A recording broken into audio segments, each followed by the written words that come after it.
Bonjour à toutes et bonjour à tous. Bonjour à tous. Bienvenue dans ce rendez-vous LEW numéro 16. On est content de vous accueillir aujourd'hui. On a une petite minute même d'avance. On voit qu'il y a de plus en plus de personnes qui arrivent. Salut Sébastien, salut Bonjour Anne-Laure. Anna. Il y a des, Bonjour à tous. des Bonjour à personnes que l'on connaît toutes. bien. Bonjour à toutes et à tous. Ravi de vous retrouver.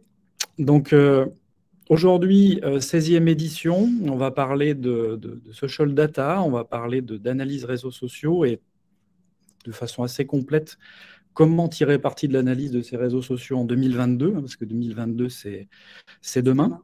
demain. On vous présentera notre invité juste après. Pour les différentes interactions, si vous avez des questions, on les prendra en fin de webinaire dans le chat. Donc, n'hésitez pas à poser vos questions en fin de web mission. Et si vous voulez interagir aussi sur Twitter, sachez que le hashtag pour l'occasion, donc le hashtag fil rouge, on va dire, est rendez-vous LEW. Donc voilà, n'hésitez pas à publier, n'hésitez pas à nous poser des questions, à vous exprimer sur Twitter avec le hashtag rendez-vous LEW. Maud, on va commencer. Eh bien, écoute, Anthony, allons-y. On va d'abord se présenter, comme on le fait, on va dire, à l'accoutumée. Donc, nous LEW, qui est donc l'acronyme de Les Experts du Web, et qui est une société de formation et de conseil en communication d'influence et marketing digital. On est certifié CNEFOP et on est certifié aussi Calliope depuis l'année dernière. Et donc, notre métier est vraiment d'accompagner des directions marketing, des directions de communication dans toutes ces logiques et dans tous ces mécanismes de communication d'influence avec un fort ADN sur l'aspect social media et de plus en plus aussi sur la data sociale avec, on va dire, un vrai éclairage de la stratégie pour des décideurs. Et à ce titre-là aussi, on réalise des analyses et on réalise des études social data avec des recommandations donc pour nos clients, mais aussi on le fait sur d'autres sujets, différents sujets. On avait fait d'ailleurs sur le podcast avec l'état des lieux du podcast, sur l'inclusion numérique, et donc ce qui corrobore avec, on va dire, avec toutes nos activités.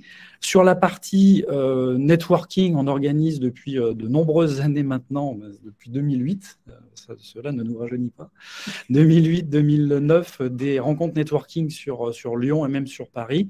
On a mis un petit peu le frein, bien sûr, avec ce que vous savez, avec la crise. Et on reprend là depuis le mois de juillet. On a repris les cafés d'Antony notamment, on a fêté les 11 ans et Meeting Network Lyon, le prochain Afterwork aura lieu probablement en janvier. Donc il y a un retour aussi de nos activités on va dire en présentiel.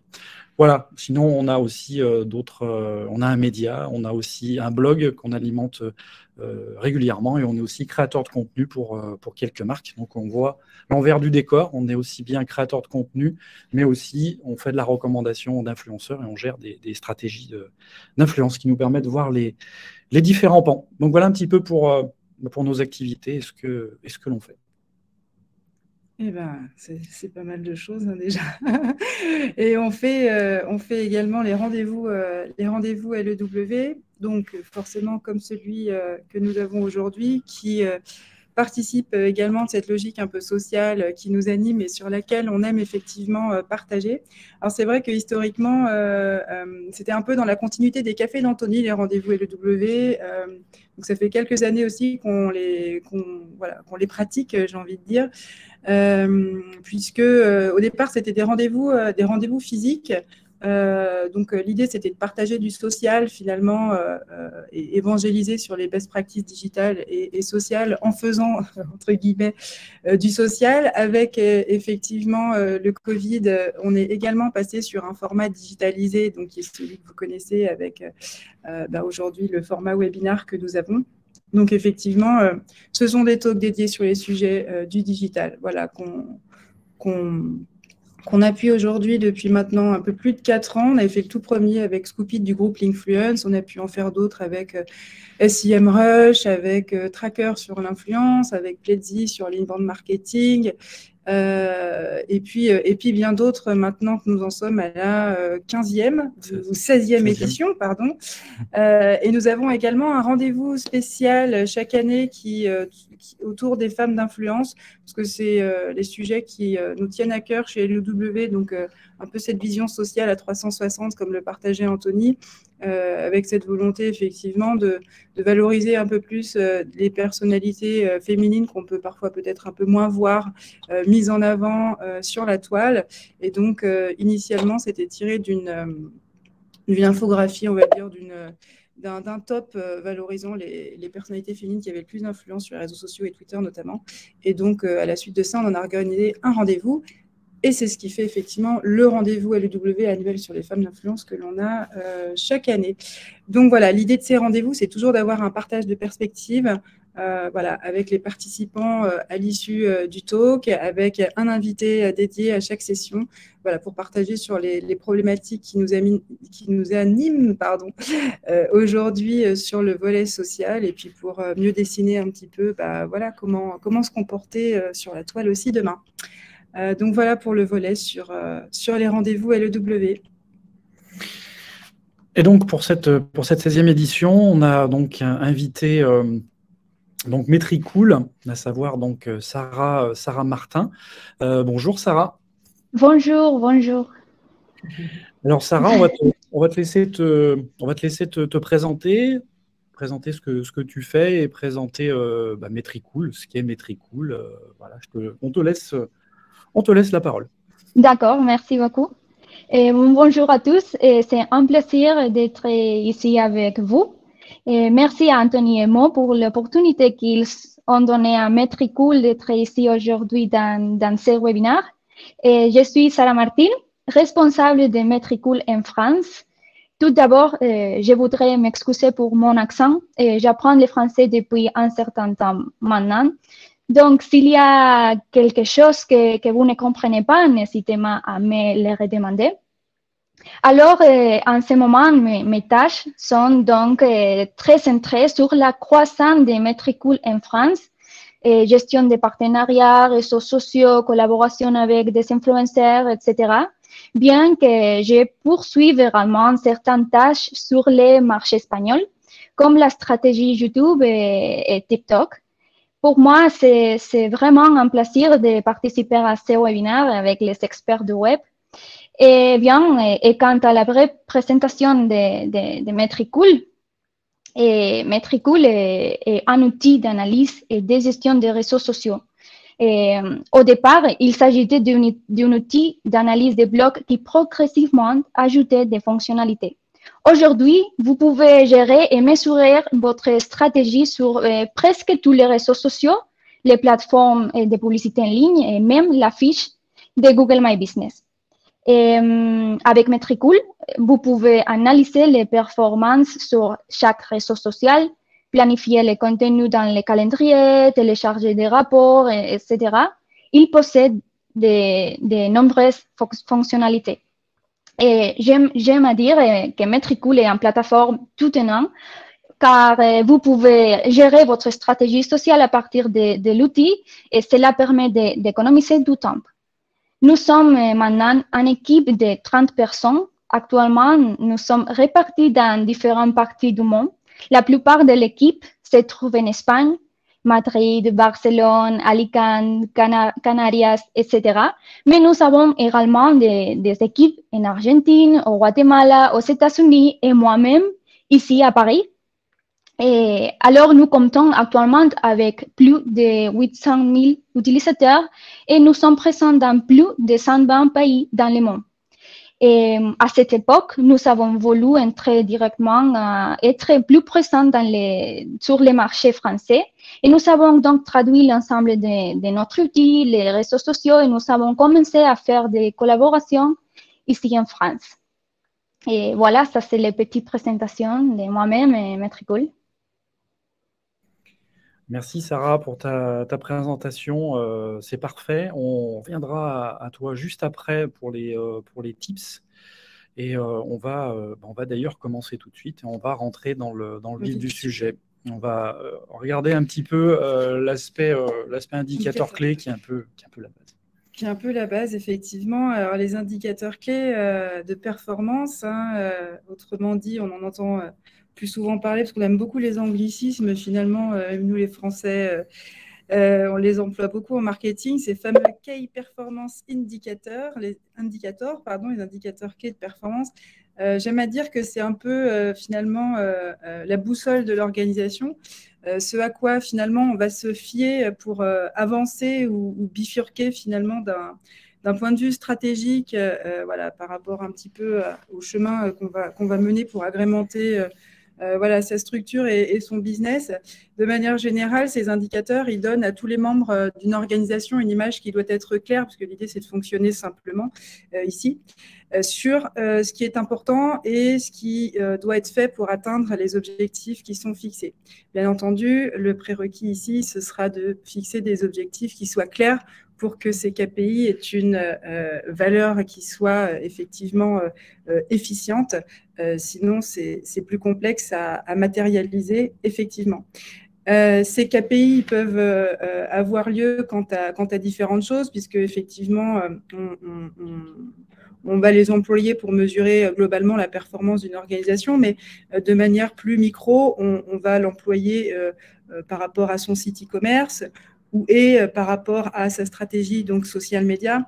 Donc, on va avoir en fin de compte différents niveaux strates, on va dire, de KPI, différents niveaux de lecture finalement en fonction effectivement des campagnes marketing que l'on veut potentiellement observer. Et donc ici, ça va être intéressant de les mettre en perspective aussi pour voilà, pouvoir pour que la marque puisse effectivement, elle, bien piloter et mesurer, encore une fois, l'efficacité de cette stratégie. Donc voilà ce qu'on peut dire ici de ces derniers. Encore une fois, il faut bien avoir des objectifs qui soient clairement définis pour pouvoir justement objectiver et prouver justement la valeur des actions qui sont menées. Ces KPI, ils sont mouvants, ils sont perpétuellement en mouvement puisque l'entreprise elle-même, au regard aussi de ce que peut faire la concurrence, est en mouvement. Donc, les KPI sont toujours à mettre en perspective en fonction de ce qui se passe sur la toile de manière générale pour voilà, les challenger et puis voilà, avancer dans le bon sens. C'est pour ça que de manière générale, voilà, on les catégorise, on les suit dans des tableaux de bord, on les surveille. Juste de manière très, on va dire, très simple, quelques KPI qu'on va retrouver assez simplement sur un site e-commerce. Donc, ça va être par exemple le panier moyen d'achat et ce type de choses. En social média, puisqu'on est focusé aujourd'hui sur la partie social média, il y a bien entendu ceux que vous connaissez plus classiquement, que sont effectivement les engagements ou par exemple les volumes d'abonnés ou les volumes de publications, pour ne citer que cela par exemple. Oui, effectivement, et pour arriver à identifier les indicateurs clés qui sont relatifs à notre activité, il va falloir se poser les bonnes questions, et comme dans toute stratégie, c'est de savoir en fait à quel objectif l'indicateur choisi peut être associé, et donc en fonction des objectifs fixés, quels sont les critères de succès qui vont être à prendre en compte. En gros, c'est quelles sont les métriques, on va dire, qui sont utiles et qui vont nous permettre d'évaluer la réussite. Donc, on va se concentrer uniquement sur, en général, 2 ou 3 indicateurs de performance en fonction des objectifs à atteindre. Donc, 2 à 3 prioritaires, on va dire, et 2 à 3 secondaires sur lesquels on aura une vision un petit peu plus, on va dire, lointaine. Et donc, on va se concentrer sur ces indicateurs qui peuvent soit avoir une incidence négative, par exemple, sur les performances, soit une incidence qui va être positive. Donc, ces indicateurs clés, ces KPI, il faut absolument, et ça c'est impératif, il faut qu'ils soient mesurables, qu'on ait vraiment la possibilité de les mesurer et de mettre en phase avec les objectifs, qu'ils soient compréhensibles par une équipe, par chaque membre de l'équipe, et que ce soit vraiment, ces KPI et ces data soient vraiment démocratisés et compréhensibles par toutes et tous. Et il faut arriver avec ces KPI à mettre en lumière les différentes performances, qu'est-ce qui fonctionne bien, et donner une vraie direction et faciliter la prise de décision. Comment on va s'en servir finalement pour aller éclairer notre stratégie et donner telle ou telle direction, se servir de ce qui a bien fonctionné, d'en faire une force, de se servir de ce qui n'a pas bien fonctionné justement et de se poser les bonnes questions et ne pas reproduire 2 fois la même erreur, par exemple sur des campagnes qui peuvent être des campagnes spécifiques. Donc ici, on va avoir au niveau des indicateurs clés de performance, donc on va forcément parler à un moment donné de social data. Cette social data dont on entend parler de plus en plus parce que c'est un vivier de connaissances extrêmement riche pour nous, famille de marketeurs. Elle a une importance vraiment capitale puisque finalement, on a une collecte de données multiples que l'on peut recenser sur les médias sociaux, mais qui dit multiple aussi demande aussi à avoir finalement une certaine catégorisation de ces dernières pour en tirer toute la quintessence finalement. Ceci dans l'optique de, bien entendu, finalement, s'assurer de bien les comprendre et pour les utiliser à bon escient. Dès lors qu'on les utilise à bon escient, on est en mesure de plus facilement atteindre les objectifs commerciaux qu'on a pu se fixer ou, dans le cas contraire, en tirer les enseignements qui permettront d'ajuster la stratégie en fonction des insights qui auront été ici recensés dans l'optique de rationaliser le processus. L'intérêt de cette social data, c'est effectivement qu'elle soit de la même façon partagée au sein des équipes. Au niveau des objectifs typiques qui peuvent être recensés ici, ça va être l'amélioration, la social data va permettre notamment l'amélioration du service à la clientèle, puisque encore une fois, de manière générale, les données pour les recenser des données pour les données n'a pas d'intérêt. Donc, encore une fois, il y a vraiment la question de la mise en perspective qui va compter pour justement optimiser ces processus. Le fait d'identifier notamment certains signaux faibles, par exemple des trous en termes de courbes, toutes ces choses qui sont susceptibles d'interroger pour ensuite poser les bonnes questions, mieux identifier certaines choses et agrémenter la stratégie, ça va être effectivement quelque chose qui va vraiment valoriser le rôle de cette social data. Autre exemple d'objectif qui peut être mis en face, effectivement, on a le retour d'informations qui va être instantané, par exemple, sur la question de certains produits et services liés. Donc, que ce soit, encore une fois, comme le disait Anthony, dans le bon comme dans le mauvais sens. L'analyse des sentiments va aussi être une composante importante pour aller justement mettre entre guillemets une brique en contexte sur on va dire plus le recensement d'une certaine tonalité vis-à-vis de la marque. Donc ici, vous avez vraiment différents types de mesures pour atteindre effectivement ces objectifs. Et ici, lorsqu'on va aller convertir effectivement certaines données en intelligence en termes de médias sociaux, c'est ce qui va vraiment nous permettre de gagner en efficacité. Il faut néanmoins garder à l'esprit ici que les outils, s'ils sont utiles, ça ne reste qu'un moyen, ce n'est pas la fin. Et encore une fois, la question du regard qu'on va porter sur toutes ces données, la mise en perspective, la vue qu'on donne au-delà de la vision qu'on porte, va effectivement être là pour vraiment porter l'intelligence en tant que telle, justement, de cette social data. Donc voilà, et c'est vraiment cette façon de fonctionner aussi à travers l'utilisation performante des outils qui va permettre de réellement mesurer pleinement la compréhension de ce qui fonctionne, de ce qui ne fonctionne pas et d'agrémenter plus largement les performances. Absolument, donc ça c'est une petite mise en condition avec justement les bases des KPI, des indicateurs clés.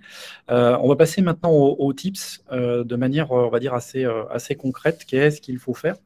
Pour le premier tips, je vais laisser Sarah. Qu'est-ce que tu peux Oui.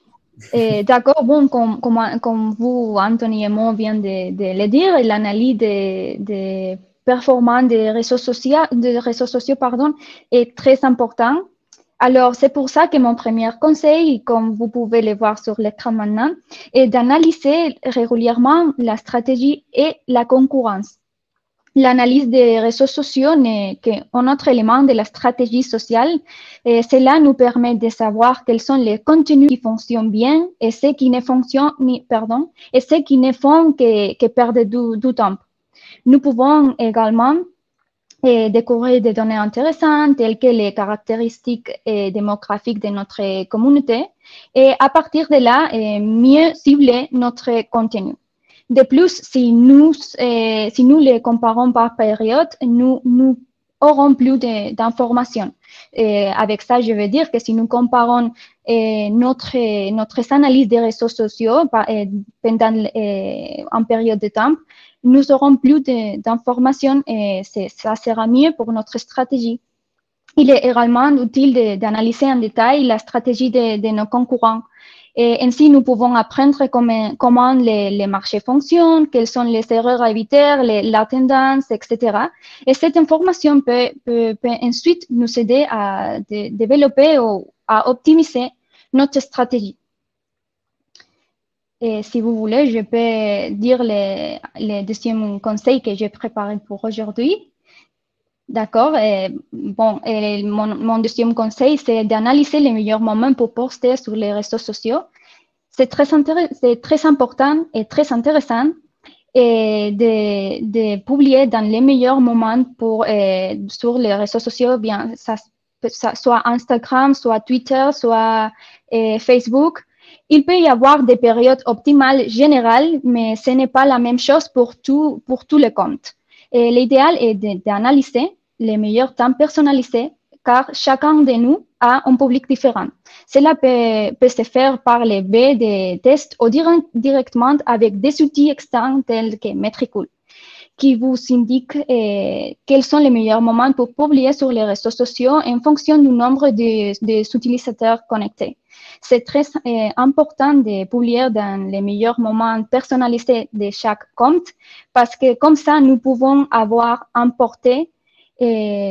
meilleur portée que si nous publions notre contenu dans quelques moments. Et ça seront mon deux conseils par l'instant. Merci Sarah, effectivement, et souvent c'est assez généraliste parce que les moments auxquels on va publier sont les moments où notre audience est là. Donc les meilleurs horaires, ce seront les horaires de notre audience. Donc il va falloir aussi, souvent on le dit, passer par une période un peu de test and learn et savoir quand est-ce qu'ils sont là, quand est-ce que notre audience est là. Oui, c'est pour ça qu'il y a beaucoup d'études, d'articles qui nous disent qu'il y a des meilleurs moments, mais c'est pas vrai parce que chaque compte a un meilleur moment pour publier et ces moments, c'est quand notre public est connecté. Absolument. Merci beaucoup, Sarah. Merci. On va passer sur la suite, on va dire sur l'aspect vraiment social data. Ce qui va être important, c'est d'arriver à exploiter justement ces data sociales pour arriver à connaître, à savoir, à déterminer les centres d'intérêt vraiment de notre audience, des centres d'intérêt spécifiques, ce qui va nous permettre d'ajuster la stratégie. Donc, le fait d'être ici en mesure de déterminer si votre public préfère un contenu long et informatif ou va préférer un contenu court, par exemple, et concis. Les mesures, les métriques, les mesures qui seront liées à l'activité, à l'engagement ou encore même à la portée, de manière générale, ça va être vraiment la pierre angulaire parce qu'elles vont vous permettre de mesurer le temps qui va être nécessaire, par exemple, pour répondre aux questions.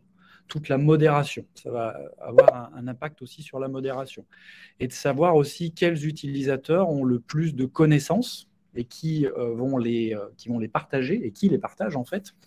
Et de découvrir aussi les sujets en fait qui intéressent le plus votre communauté, d'avoir vraiment les centres d'intérêt précis pour vraiment orienter les messages. Donc là, il s'agit de metrics, donc de mesures donc à déterminer dès le début du cycle de vie en fait, de votre communauté, si vous souhaitez obtenir des résultats, on va dire, rapides, ça y est assez vite, et vraiment d'améliorer la prise de décision et l'orientation aussi des contenus. Donc, il faudra analyser les différentes réactions, analyser le reach, la portée, le nombre de personnes qui ont été touchées, pour vraiment ajuster le contenu et donner vraiment une plus-value à nos followers, à notre communauté, de manière, on va dire, de manière générale, pour leur donner plus de qualitatif.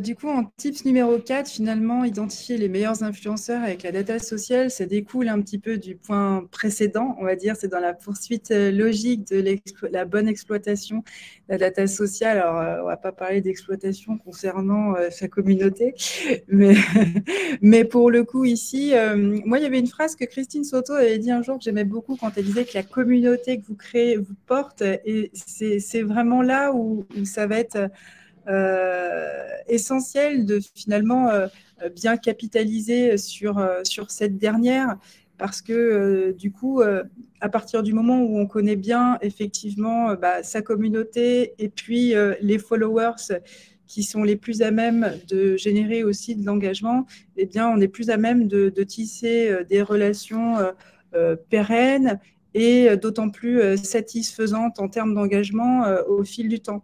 Donc ici, ce qui sera intéressant, c'est d'examiner effectivement la croissance du nombre de followers, mais pas seulement, en tout cas d'analyser cette croissance de manière, on va dire, de regarder sa courbe de croissance plus qu'un volume aussi à tenter d'un mois à l'autre, mais en tout cas de pouvoir regarder cette rythmique pour observer à un moment donné si à un moment donné, eh bien, il y a, entre guillemets, je dirais, un trou dans la raquette parce que on va identifier un problème particulier. Donc, c'est vraiment de pouvoir évaluer finalement ce tempo et cette rythmique-là. Et puis, au niveau aussi de cette croissance du nombre de followers, de pouvoir finalement mettre en perspective justement le rapport entre les engagements, justement, les volumes d'engagement globaux et les followers. Est-ce que aussi, de la même manière, les créateurs de contenu, donc les créateurs de contenu identifiés, ont une croissance régulière? Est-ce que il y a des changements brutaux qui arrivent à un moment donné à se produire au niveau des audiences? Est-ce que finalement la croissance du nombre d'abonnés, elle est régulière ou elle va être plus ou moins marquée en fonction de certaines périodes ou de certaines, de certaines actions, de certaines choses suspectes. Voilà, tout ce type de choses va être à identifier pour justement assurer d'avoir en tout cas les meilleurs influenceurs, et puis tant dans leur façon de communiquer que dans la récurrence des engagements qui sont susceptibles d'offrir ici. Donc cette question de constance aussi, elle va être importante pour, de façon plus large, avérer la qualité d'un influenceur à long terme dans votre secteur d'activité, puisque les bons leaders, ce sont ceux qui sont aussi qui sont aussi constants et réguliers. On le dit de manière générale aussi en social media, hein, les bons engagements, ça mérite toujours de la régularité, donc ça va toujours ensemble. Donc voilà, ici c'est vraiment la question d'identifier ces derniers en mettant effectivement en perspective, encore une fois, les datas sans les isoler les unes des autres, et donc en rapprochant les engagements des communautés et puis des mouvements qui peuvent se passer entre elles. Donc voilà. Ce qui va de pair avec le tips numéro 5, de faire attention à ce qu'on appelle les vanity metrics.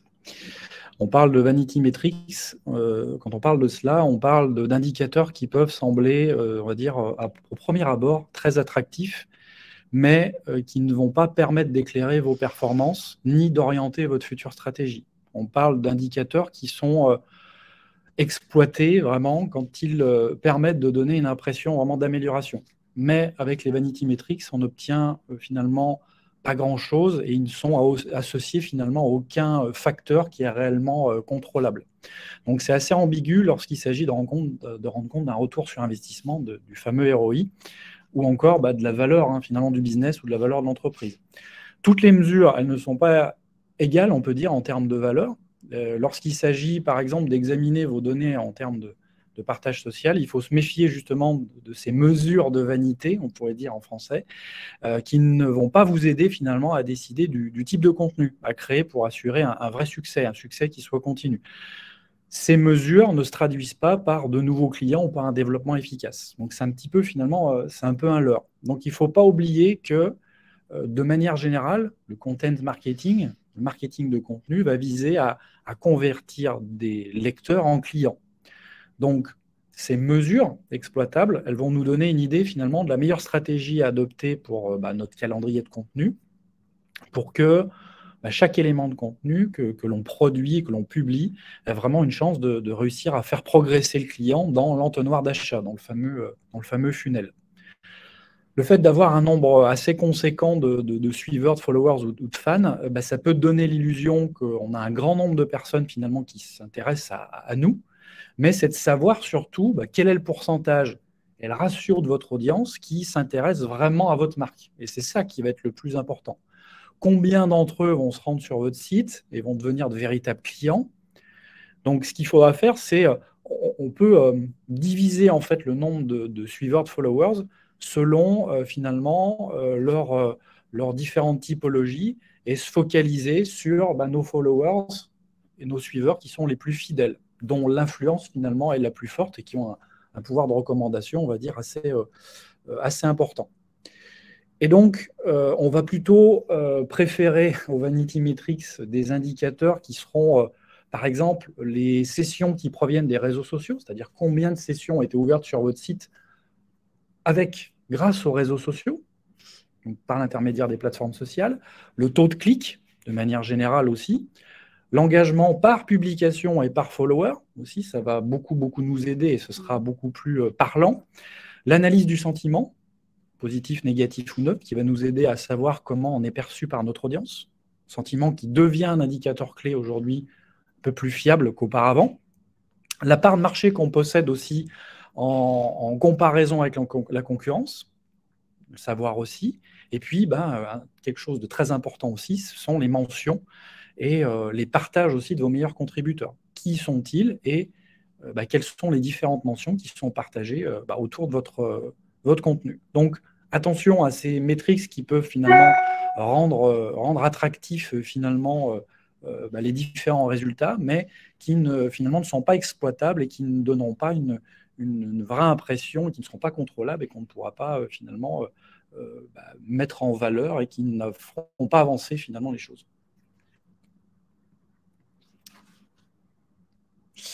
En tips numéro 6, alors on préconise bien sûr de scinder le trafic organique du trafic payant dans les outils d'analyse parce qu'ils ne fonctionnent pas de la même façon, ce n'est pas les mêmes dynamiques et puis on ne va pas avoir les mêmes ratios. Mais c'est intéressant, même si ça participe justement des mêmes plateformes, encore une fois, pour rationaliser le regard justement qu'on va porter sur sa stratégie. Ici, c'est sûr qu'on n'est pas dans le ou, c'est toujours l'idée aussi de pouvoir faire les deux pour justement optimiser sa stratégie social media, c'est de pouvoir pousser aussi du ads avec pertinence à un moment donné sur ses contenus. On voit bien aujourd'hui qu'on a des portées sur des publications qui, sur les différents réseaux sociaux, a clairement diminué ces dernières années. On l'a vu un peu sur toutes les plateformes, on l'a vu aussi, en tout cas moi de mon côté plus récemment aussi un petit peu avec Twitter. De plus en plus d'entreprises se sont tournées aussi alors de manière plus ou moins différente et appuyées en fonction de leur budget, de leur stratégie marketing d'ensemble, etc. Mais elles se sont de plus en plus tournées vers les posts sponsorisés pour aussi pousser de la visibilité sur leurs publications en lien avec leur stratégie de contenu et pas forcément la partie produit. Ne serait-ce que pour le coup, soit effectivement capitaliser sur une audience, soit effectivement atteindre de manière plus affinitaire effectivement une autre une audience en affinité ici, puisque non, effectivement, tous vos followers, malheureusement, ne verront pas forcément voilà, votre dernier post. Donc ici, l'idée, c'est bien d'être présent sur tous les fronts aussi ici pour s'assurer sur les réseaux sociaux d'avoir un maximum de visibilité pour vos personas et atteindre justement cette audience au-delà de vos followers actuels. Donc, cette scission quant à la vision de ce trafic va être essentielle pour justement dans votre outil d'analyse vraiment mesurer pleinement le ROI de vos canaux sociaux au regard justement de ces types d'actions-là et des types de publications que vous aurez pu mener donc de manière organique ou donc en acquisition ads. Et ici, voilà, c'est essentiel de distinguer le PET de l'organique pour ne pas fausser, pour ne pas biaiser finalement la vue d'ensemble que vous allez tout simplement piloter et sur la base de laquelle vous allez prendre des décisions voilà, en matière de retour sur investissement. Ici, l'idée, ce sera bien sûr de capitaliser aussi sur voilà, vos outils analytics. Après, voilà, vous allez pouvoir utiliser des sources sur lesquelles vous allez personnaliser les choses pour mesurer ce qui sera aussi justement des résultats des campagnes publicitaires. Voilà. Après, il y a différentes façons de le monitorer, mais l'idée, c'est vraiment d'avoir la vue claire pour justement voir la pertinence de votre trafic, mais aussi la pertinence en propre des publications et des typologies de publications qui vont y être associées. Dans quelle mesure, en fait, elles vont participer dans l'ensemble du funnel à l'effort justement de conversion. Donc, vraiment, la qualité de ce reporting social va vraiment être essentielle afin justement de pouvoir mieux orienter sa prise de décision au regard des résultats constatés et de manière générale, plus largement, au-delà, on va dire, de performance business, de mieux cerner, de mieux comprendre les comportements aussi, de mieux cerner les comportements qui sont là face aux objectifs commerciaux qui ont pu être définis. Donc, voilà pour ce type 6. En conclusion, on peut dire que de toute façon, l'analyse des métriques sera plus que primordiale, plus qu'importante. Souvent, on le dit à nos apprenants ou sur les stratégies qu'on peut mener. S'il n'y a pas effectivement une mise en phase des différents KPI avec les objectifs, ça ne peut pas fonctionner parce qu'on va naviguer un peu, on va dire, en blind. On va naviguer vraiment à vue et ça peut fonctionner effectivement, on va dire, au doigt mouillé pendant quelques temps, mais ça ne fonctionnera pas longtemps. Sur une vision moyen-termiste, long-termiste, ça ne peut pas fonctionner. Donc très, très important finalement. Et on dit souvent que les cordonniers sont les plus mal chaussés. Il n'y a pas tant de marketeurs que ça finalement qui vraiment analysent et passent du temps sur ces analyses, ces métriques de leur data sociale. On va dire aujourd'hui, c'est vraiment la pierre angulaire. On va dire que la conception en tant que telle de la stratégie va être importante et les messages qui sont liés. Mais si effectivement on n'a pas une stratégie de mesure vraiment en place et que si on ne s'y attarde pas un peu, il va être très difficile d'y arriver, d'avoir une lisibilité finalement sur la stratégie et des axes d'amélioration, on va dire, de manière générale. Voilà pour ces différentes questions. Il est venu l'heure des questions, donc n'hésitez pas à poser vos questions, ne soyez pas timide, posez vos questions dans le chat, donc vos questions à Sarah ou voilà, à nous. N'hésitez pas à nous poser des questions. En attendant, peut-être, Sarah, tu avais une offre de bienvenue, on va dire, d'essai, avec un code, je crois, à mettre en place. Oui, j'ai un petit cadeau pour tous les publics d'aujourd'hui, toutes les personnes qui sont en train de nous voir. Et c'est 30 jours trial gratuit pour utiliser Metricool Premium. Et avec le code Metricool 30, je vais l'écrire parce que mon accent français, c'est pas très bon. Donc, je vais écrire les codes d'essai dans le chat. Et c'est pour un petit cadeau pour toute notre audience d'aujourd'hui. Et comme ça, ils peuvent essayer Metricool, essayer toutes les fonctionnalités de notre outil, utiliser Metricool, et comme ça, ils peuvent analyser et mettre en... il peut commencer à analyser, comme on a dit pendant les webinaires, il peut commencer à faire les tips qu'on a donnés aujourd'hui. Super. Est-ce que du coup, en attendant, tu peux juste nous dire brièvement sur Metricool, finalement, les réseaux sociaux que notre audience peut justement aller regarder. Vraisemblablement, il y a aussi Twitch qui est présent sur la plateforme, ce qui est intéressant parce qu'effectivement, toutes les plateformes ne le proposent pas. Donc, qu'est-ce que tu peux nous dire là-dessus? Oui, dans Metricool, vous pouvez analyser Instagram, Facebook. Facebook, vous pouvez analyser votre fanpage Facebook, les page business, et aussi les groupes de Facebook. Vous pouvez aussi analyser Twitch, YouTube. Vous pouvez aussi analyser, il y a beaucoup de réseaux sociaux, donc je suis en train de me rappeler, mais aussi Twitch, comme vous avez dit, et aussi vous pouvez analyser la fiche de Google My Business, les plateformes publicitaires comme Google Ads, Facebook Ads et TikTok Ads. Et vous pouvez aussi planifier et analyser Pinterest. Et je voudrais dire que dans l'année prochaine, 2022, on aura aussi les analytiques, les analyses et les planifications sur TikTok. C'est une nouvelle fonctionnalité coming soon. Donc, c'est un petit cadeau, c'est une petite surprise parce que c'est un procès. D'accord. Ah bah merci de nous délivrer l'information en avant-première. Donc, outil de planification aussi sur TikTok pour l'année prochaine. Bon, Oui. Bah, plein de nouvelles choses en perspective pour le développement de Metricool alors. C'est top. Oui, c'est pour ça que j'appelle Metricool un outil tout tenant, parce que vous pouvez analyser tous les réseaux sociaux et aussi les publicités en ligne, la fiche de Google My Business. Il y a beaucoup de plateformes numériques que vous pouvez gérer depuis notre outil. Parfait. Bon, pas de questions donc à l'horizon, vraisemblablement. Donc on va clôturer là-dessus. On est tout juste d'ailleurs dans les temps. On était ravis d'avoir fait ce rendez-vous LEW numéro 16 avec vous.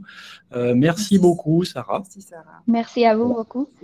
Pour cette belle participation et merci pour les tips et merci pour cette offre d'essai. Je pense que ça plaira à l'audience, ouais. Ce sera apprécié. On peut nous poser des questions et te poser des questions sur Twitter notamment. Oui. Donc le compte Metricool le France et Metricool d'ailleurs, qui est en version anglaise. D'ailleurs, allez voir aussi le blog Metricool en version française et version anglaise qui regorge de tips aussi, notamment sur Pinterest, notamment aussi sur Twitch. Il y a pas mal de choses. Et puis, nous concernant, les experts du web sur Twitter, et puis nos comptes respectifs aussi, Maud Jen et moi, Anthony Rochant. Et puis, socialmediaoptimization.fr pour notre blog qui traite du web social. Et puis, Visibilise sur l'info, on va dire, plus entrepreneuriale. Et puis, le compte aussi, Inclunum aussi sur Twitter, qui traite de l'inclusion numérique. Voilà pour tout cela. Grand merci à toutes et à tous de nous avoir suivis. On se retrouve pour l'édition 17, probablement, on va dire, l'année prochaine. Et puis encore merci, Sarah. Merci à vous. C'était un plaisir. Un plaisir partagé. Merci. Merci à tous. À très bientôt. Merci à tous. Au revoir.